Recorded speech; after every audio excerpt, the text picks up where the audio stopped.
Welcome to the AI and Faith podcast. We are a community of expert technologists, professionals, and faith leaders bringing the ancient wisdom of the world's major religions to the ethics of artificial intelligence. Join us on this new journey and welcome to the conversation. We really need to reflect and make explicit the contours of mourning and grief and really get them just as physical, ritually.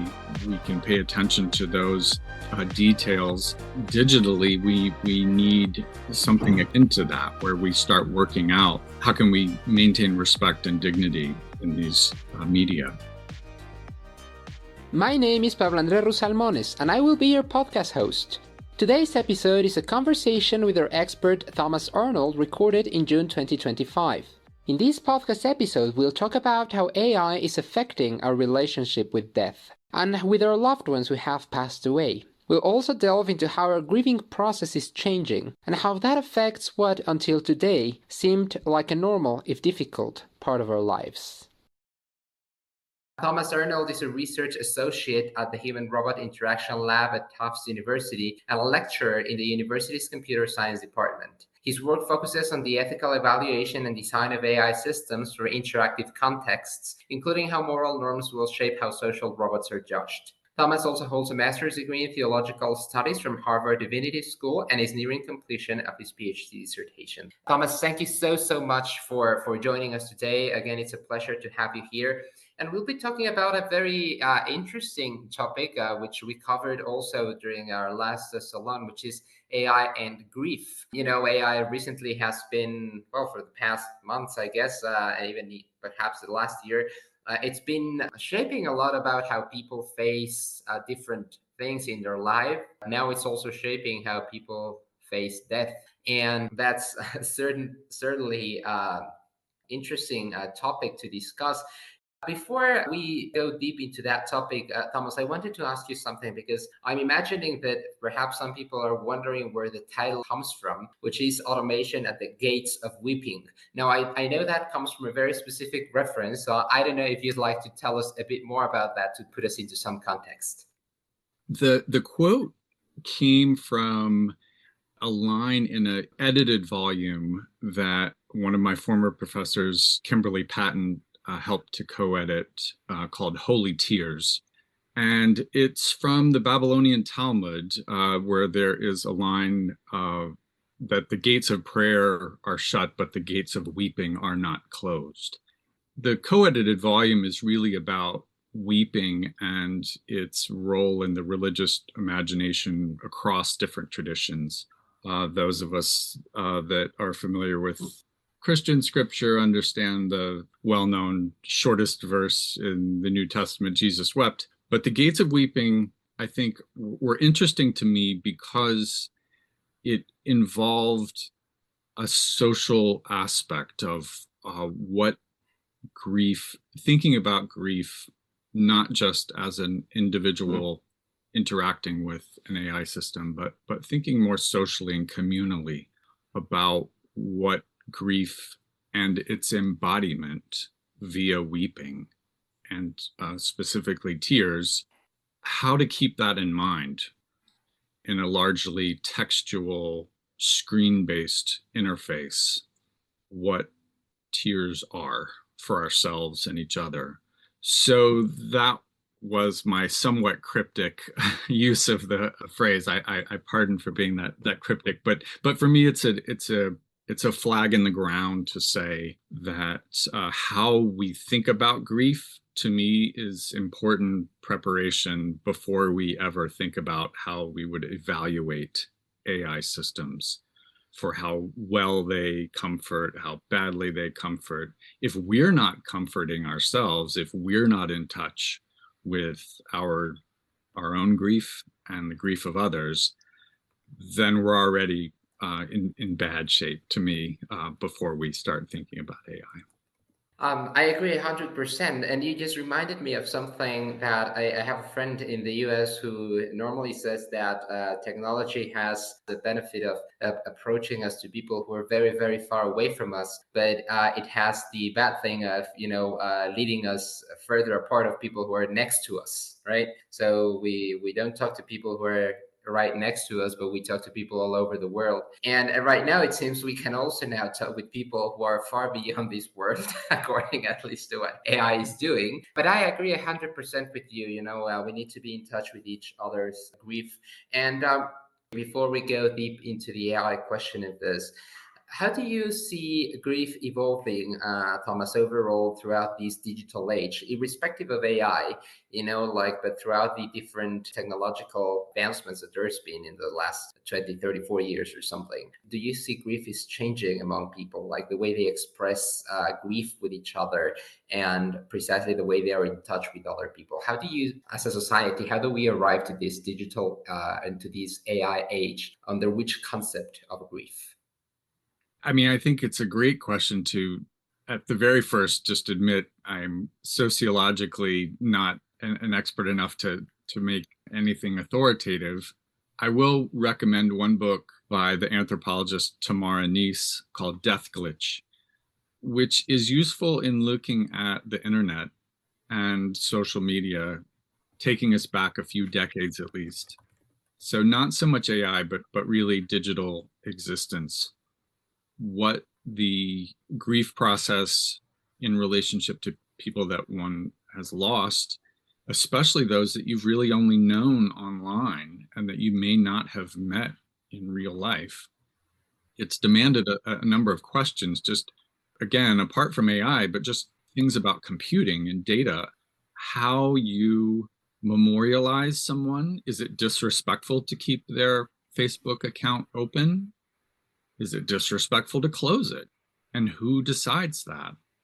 I'm sure I'm not alone in having good friends that have passed away whose Facebook account or Twitter account is still active, and just the uncanny feeling of how you stand in relationship to that.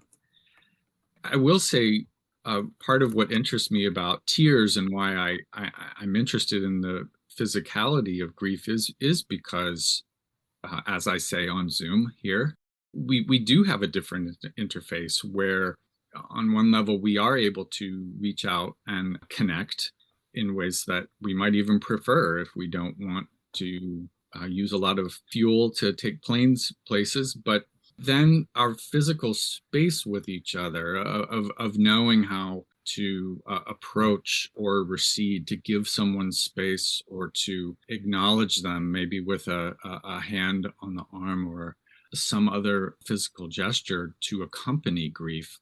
I think we are in a state that, if we are thinking about sociology, Anthony Giddens, I think, talks a lot about modernity as being this throwing space and time into this flux where our sense of time is kind of disarranged and our sense of space as well. So I would point first to how we share space and what changes that's undergoing, because that to me precedes or helps fill out, before we even talk about AI, this larger kind of ecology of digital interaction. A couple of months ago, a very dear friend of mine passed away. She was actually a very famous woman here in Mexico. She passed away recently, and I was just I'd been just at her home having a conversation with her a month before. Actually, not a month. I think 2-3 weeks before she passed away. And I must confess, it was very weird to see her online after she passed away, right? Like on her Instagram account and her Facebook account, it was very weird to suddenly see her online. In that sense, I get what you're saying about the physicality of it, but then at the same time, if you will, our digital twins or our digital beings, that we have out there, it also affects you, right? Like particularly when you have contact with these people throughout very much on a digital world. It's interesting how even though they're not physically there, that the idea of seeing them there does throw you, it does hit you in one way or another, and you feel also kind of like a physical reaction to seeing someone online, someone who has already passed away, not even related to the AI, just to AI, sorry, just as you were saying on social media, for example. In that respect, Thomas, I'd like to ask you a couple questions there. The first one is, you just touched on something very interesting, which is who has the right to continue doing that? Who has the right to continue updating their profiles? And I want to ask you about your thoughts on that, if you think there is an answer to that question, or if it's more just like a hypothetical question, because the people who passed away, they're just simply not there. Should we ask the question of if someone has the right to continue, with the digital preservation, if you will, of the person who just passed away? Yes, I would again refer folks to Tamar Nice's Death Glitch that has a number of interesting discussions there, because it's a very complicated question around what rights language and the idea of digital wills and being able to foresee what will be done with one's digital existence, that we need to be anticipating that rather than trying to decide after the fact, as is often the case with technologies. Once you're deciding after the fact, you're really scrambling and coming up with some imperfect solutions. I would also refer to one of our attendees here, David V. Kalman's recent article last week on grief bots. That article raises some of these related questions around dignity and setting out some types of principles by which we don't, intervene or cross certain lines where one is no longer respecting person's authorship. And then we have AI and Faith, our own Muhammad Ahmad, who's wrote in Three Quarks Daily about chatbot that he created of his deceased father and his interactions with that system, and how making up memories, what he calls a confabulation machine, raises a number of issues that, legally I think will be pretty treacherous in terms of do you have the right to remake memories or remake what a person was or who they were, what kind of language they spoke. I think at this point, we really just need to get the questions explicitly on the table and concrete enough that we don't apply a broad brush principle when we haven't thought about the difference between something that I design that's on my computer versus a social media account that's publicly accessible and represents a different type of memorial. And here I think we need to think about the history of war memorials, debates in World War I about what kinds of things you could say about the child that you just lost in the war. How much anger could you put on the memorial? How much anti-government things could you put on a memorial?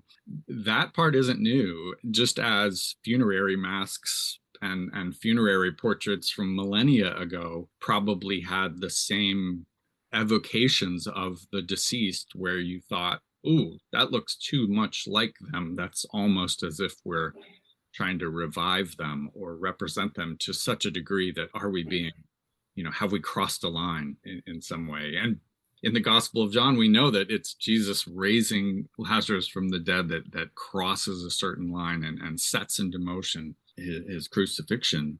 So, I think we are on this territory where we really need to reflect and make explicit the contours of mourning and grief and really get them just as physical, ritually. We can pay attention to those details. Digitally, we need something into that where we start working out how can we maintain respect and dignity in these media. It's very complicated because you also have, for example, as in the case of my friend, she was a public figure, right?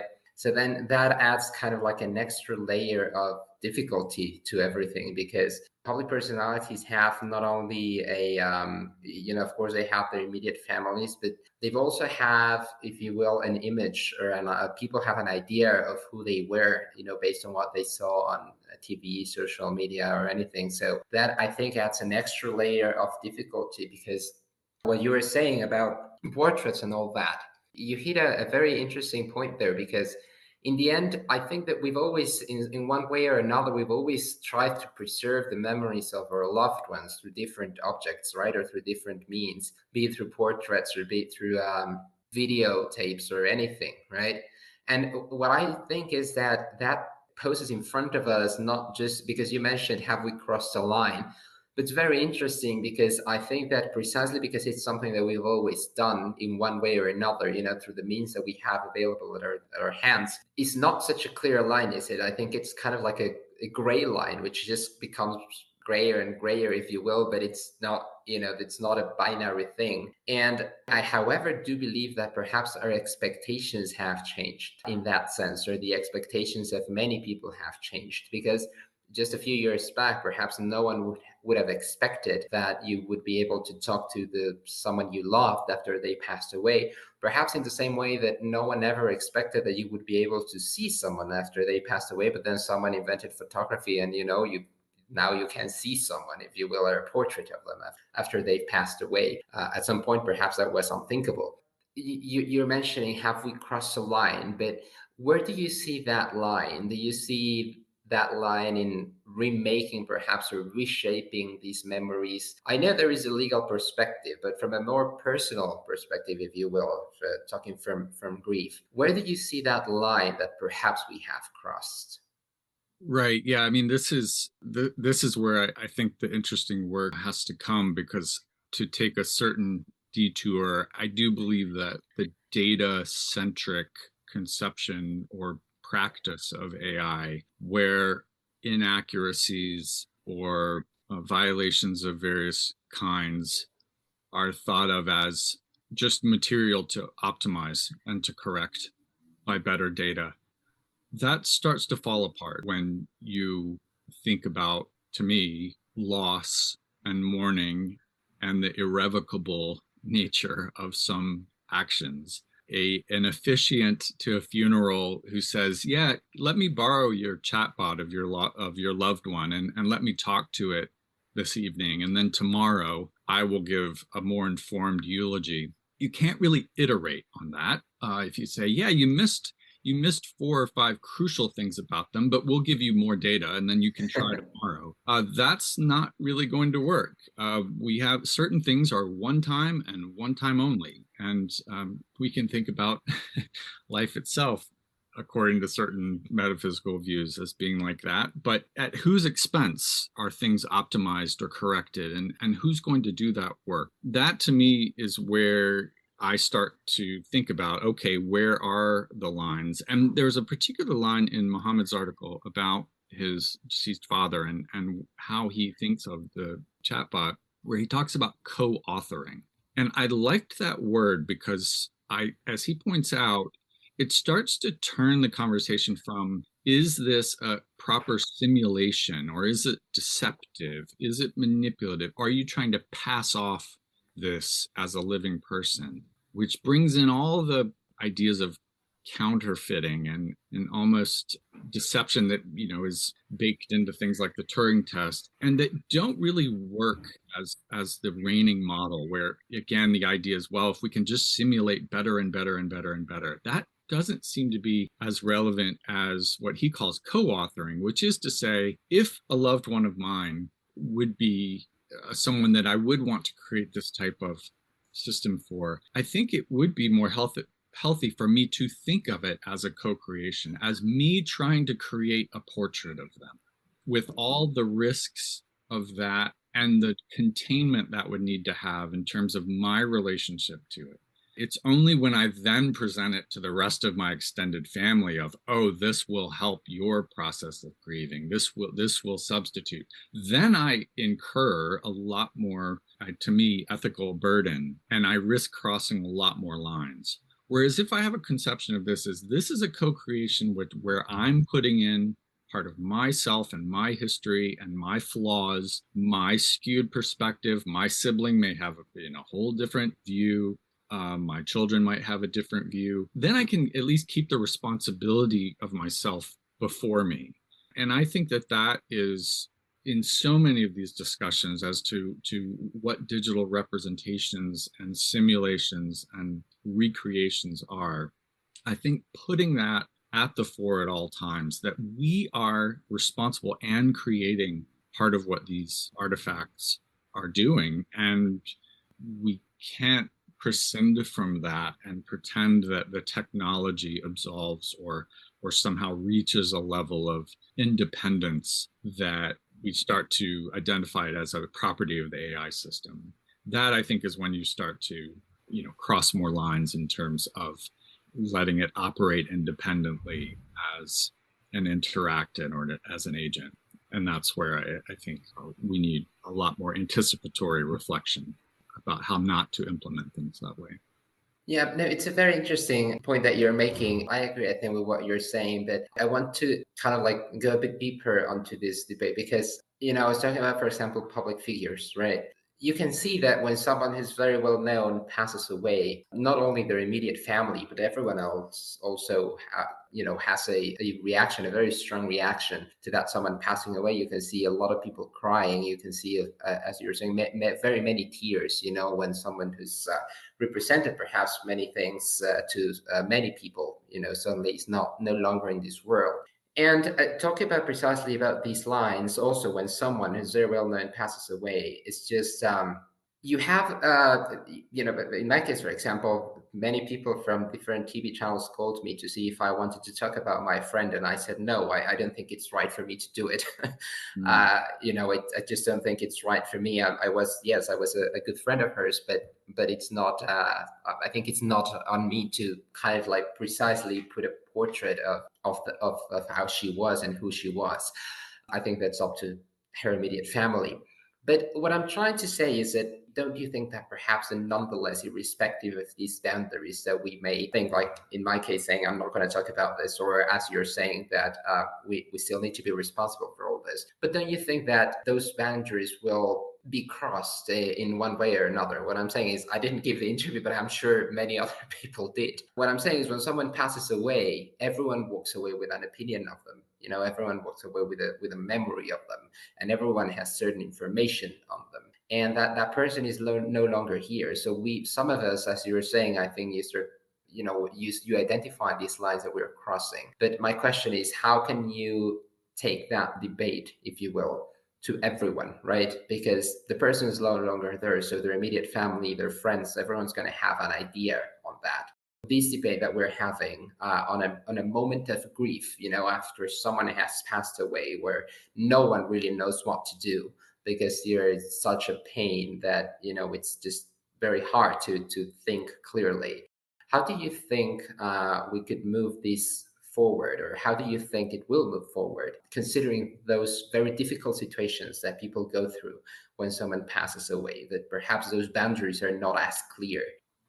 I think it's a really interesting illustration of why the public nature, an oddly public nature of things like online memorials or online expression of grief and mourning and loss requires something that sits at an intersection of cultural norm versus best practices for a tech company that's has a platform or hosts some of this media versus legal regulation, government, policy and regulation. To me, it sits uncomfortably within those three. And I will say that I think the cultural norm piece for us at AI and Faith is something that we can really help to convene some discussions about. Is it something that we can control? Well, through what type of appeal, I think is the question. And like you said, you can't have this type of ethical discussion distributed as widely as we might like and reach everyone with a certain set of questions of, before you post, think about these questions. People will fill that vacuum. As you said, you can personally say, I don't want to go there, but that really is not going to stop some other people. We need something more of a mediating, where enough people can appeal to an example or a precedent or norm and say, that's not cool. This is how it's been done. This is kind of the understanding here. And I was thinking of the philosopher Helen de Cruz, who passed away last week, who affected a lot of people's lives as a kind of public philosopher. And I've been grieving Helen's death without having met them in person. So what is my place in relation to Helen? Well, it has to be worked out. And I've been looking at other folks, philosophers and others to kind of see what kinds of things have they been saying. And I think there has been an effort to try to negotiate a certain line with, saying too much, trying to put a marker down of acknowledgement for how much Helen meant without trying to engage in some of the more toxic dynamics of I knew this person better than you, and the kind of one-upsmanship that often happens in social media and otherwise, where these things of social status start to take effect. And I'm sure with your friend, there's probably that same dynamic of people maybe wanting to elevate their own status. So the relationship between memory and grief, I think, it requires so much attention, and it's something that, for me, thinking about memory care and those whose memory is on the decline or experiencing a severe loss, how does one think about a person who has forgotten their spouse passed away, that they are suffering dementia and they've forgotten their spouse passed away? Do you remind them of that and provoke grief? On what basis do you do that? That takes us a little bit afield from your original point, but I do think that grief and memory have these twists and turns that turn quite ethically loaded. Once you play them out, you can quickly see the need to address them directly. I mean, people use, again, photographs or any other thing with it's as a means to an end, right? In the sense that perhaps, for example, here in Mexico during the Day of the Dead, where the food that people liked while they were here, and the tradition is that people come after or during the Day of the Death and eat that food. They come and visit the living ones, and then you put photographs of them as well. There's different just ways of preserving people, and in the end, it's just, I guess, it helps you because it certainly I'm pretty sure, I mean, it's a beautiful tradition, the one that we've got here, but I'm pretty sure it doesn't help those who have already passed away. But it does help you, right? It does help the people, those of us who are still here, to remember our loved ones. What do you think, or what sort of condition do you think it's being solved by AI? What sort of comfort do you think AI is giving us that perhaps other forms of comfort, like the ones we've discussed, were not giving us before? It's a big question, but in the end, what I'm saying is people are using it for, because of something. Because perhaps it makes them feel closer to their loved ones. I don't know, but so what's your take on that? We even in ourselves put AI to the side. I don't think we know the problem of grief. I mean, I think that's part of why it's so interesting to look at different religious traditions that talk about the Holy Tears volume. There's a number of different religious traditions around the world, looking at these relationships between sincerity, insincerity, which I think is a huge issue for thinking about online life, thinking about AI, and why I think tears is just an important point to anchor discussions of grief, because it's this indication of how close, for example, suffering and joy are. That the tears of mourning and loss are very close to the tears of deep joy and appreciation, and those can even turn into one another quickly if you are with a person who, say, loved the same person, and you're appreciating your connection with in memory and commemorating something that you share.